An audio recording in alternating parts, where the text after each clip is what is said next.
وسلم نے اس مبارک مہینے میں ہمیں جن اعمال کا کرنے کا حکم دیا، جس طرح سے کرنے کا حکم دیا، اگر ہم ان اعمال کو اسی طریقے سے کریں گے، ان اعمال کو کریں گے، تو انشاءاللہ تعالی ہمیں صبر جیسی صفت حاصل ہو جائے گی۔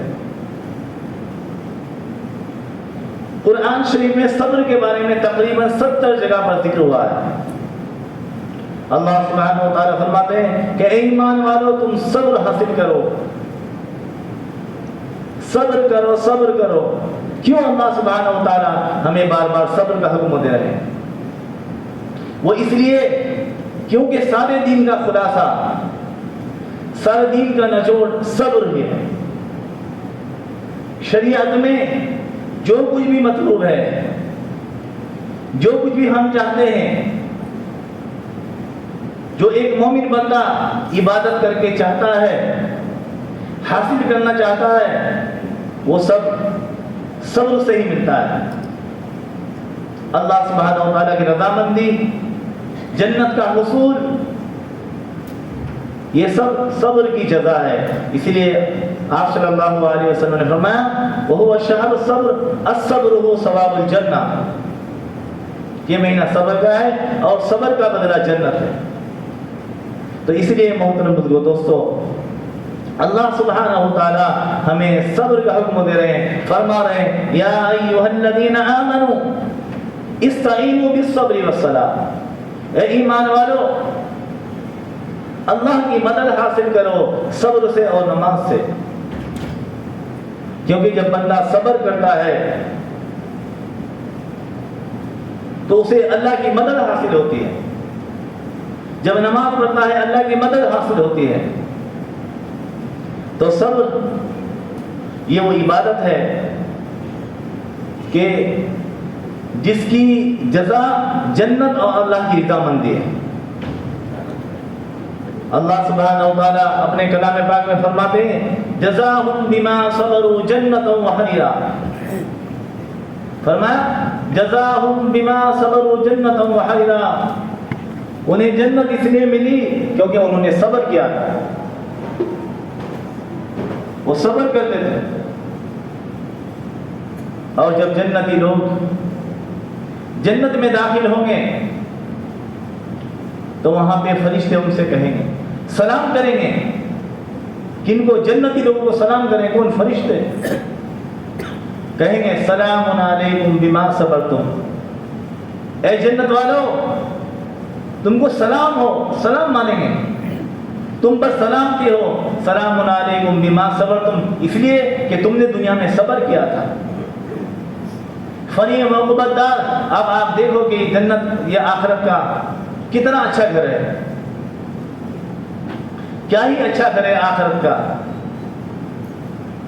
تو فرشتے دیکھیے جنتوں سے مخاطب ہو کے ارشاد فرما رہے ہیں کہ تم کو سلام ہو، سلام کر رہے ہیں، اس لیے سلام کر رہے ہیں کہ ہم دنیا میں،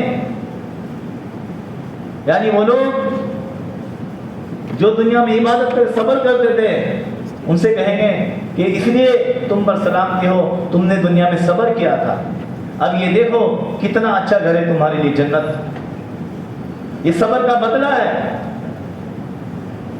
تو غرض محترم بزرگوں، دوستو،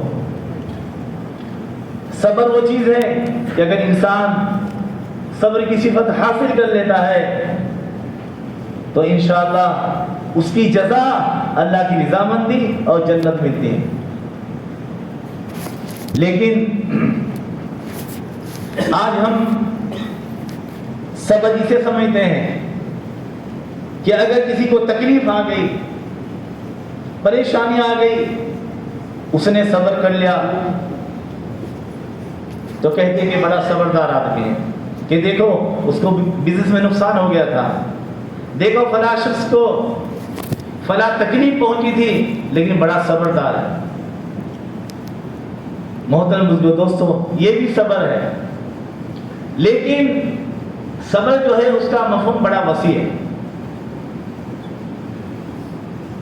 صبر کو اگر ایک لفظ میں آپ سمجھیں گے اس کا مفہوم تو بہت بڑا وسیع ہے، بہت وسیع، لیکن اگر ایک لفظ میں اس کو سمجھیں گے تو صبر کا معنی ہے اللہ کے لیے ناگوار چیز کو برداشت کرنا، یعنی جو چیز ہمیں پسند نہیں ہے، جس سے ہم کو تکلیف ہوتی ہے، ہم اس کو اللہ کے لیے برداشت کریں،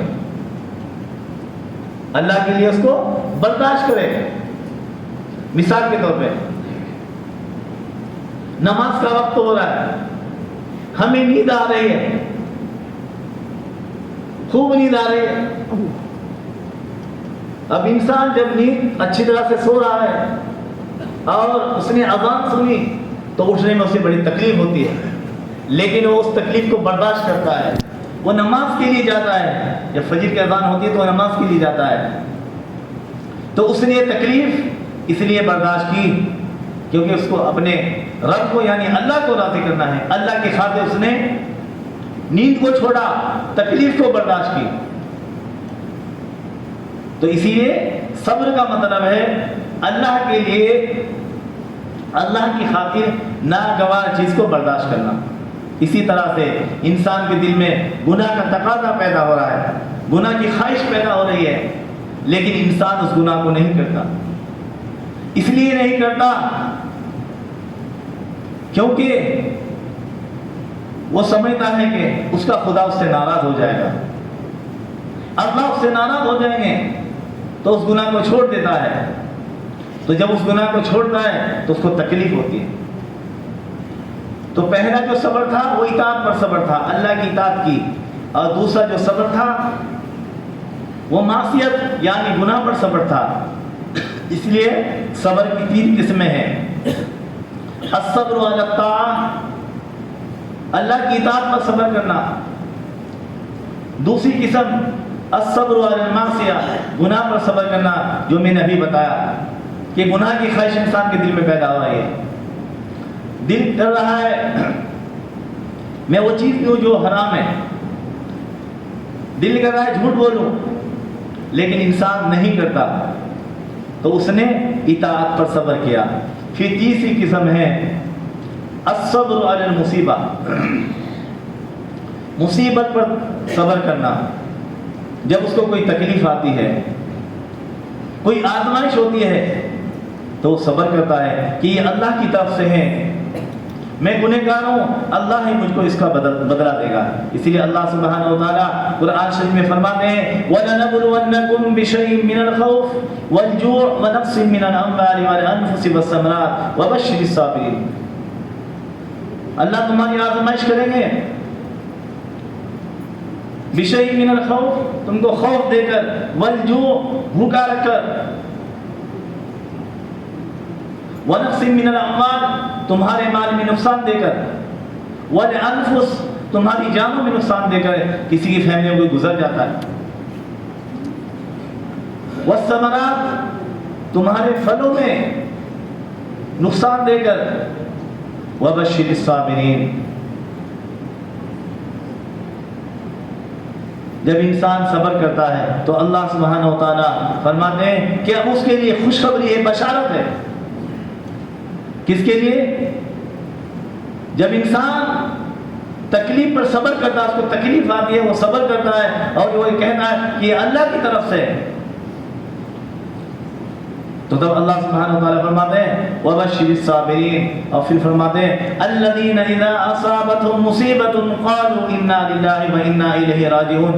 جب ان کو کوئی تکلیف آتی ہے تو وہ کہتے ہیں کہ اللہ کی طرف سے، ہم کو اللہ کی طرف ہی لوٹنا ہے۔ اولئک علیہم صلوات من ربہم ورحمہ، بس ایسے لوگوں پر ہی اللہ کی رحمت ہے، ہدایت ہے۔ واولئک هم المہتدون، یہ لوگ ہی ہدایت پانے والے لوگ ہیں۔ تو غرض محترم بزرگوں دوستو، صبر وہ عظیم عبادت ہے کہ جس سے انسان کو جنت ملتی ہے، جس کا بدلہ جنت ہے، اللہ کی رضامندی ہے۔ نبی کریم صلی اللہ علیہ وسلم نے فرمایا حفت الجنت بالمکارہ، کہ اللہ نے جنت کو ناگوار چیزوں سے گھیر دیا ہے، یعنی جنت ان چیزوں سے ملتی ہے جو انسان کو ناگوار ہے۔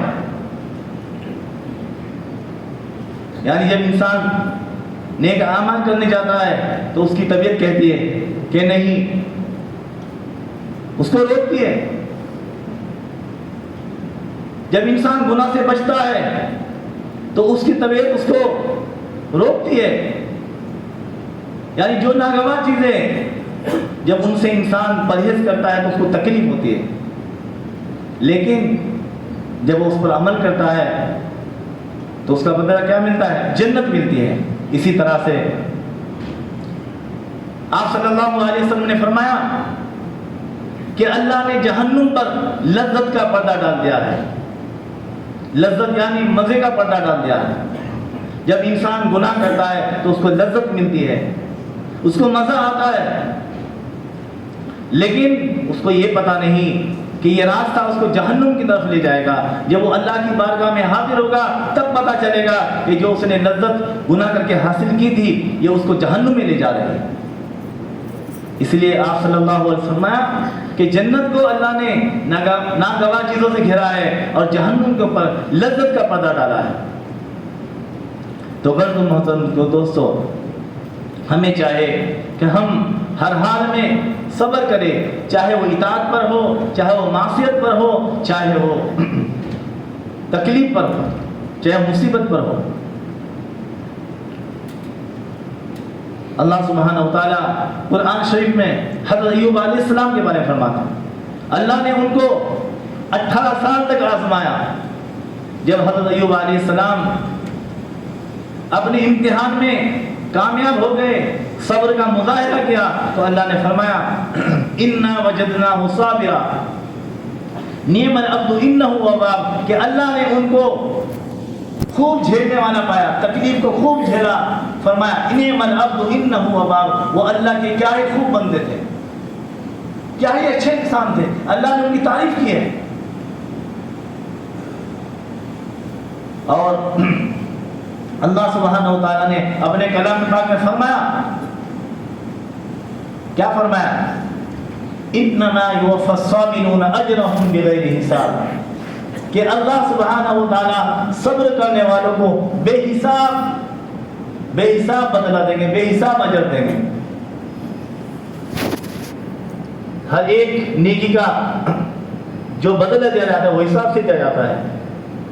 انسان نماز پڑھتا ہے تو اس کو 25 درجے 27 درجے ثواب ملتا ہے، فلاں عبادت کرتا ہے اس کے طرح ثواب ملتا ہے.